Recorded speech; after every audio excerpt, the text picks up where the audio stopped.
యేసుక్రీస్తు వారిని దేవుడు ఎందుకు అంత ప్రేమించారు? ఆయనలో ఏదో ఉంది. ఆ ఏదో అనే పదం బయటోళ్ళు అనాలి.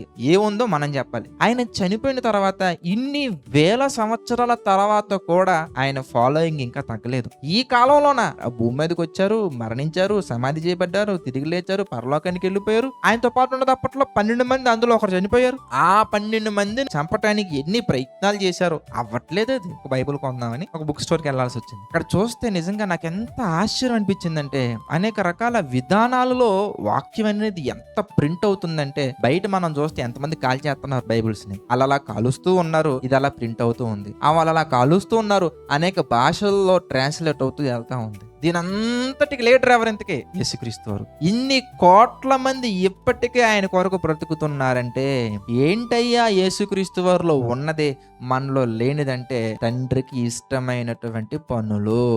ఆ పనులు ఆయన జీవితంలో ఏ కార్నర్లో చూసినా మనకు కనబడుతూ ఉంటాయి. మన జీవితంలో కొన్ని కార్నర్స్లో మాత్రమే కనబడుతూ ఉంటాయి. డెప్త్గా స్కాన్ చేసేసి దొరికిపోతాం మనందరం.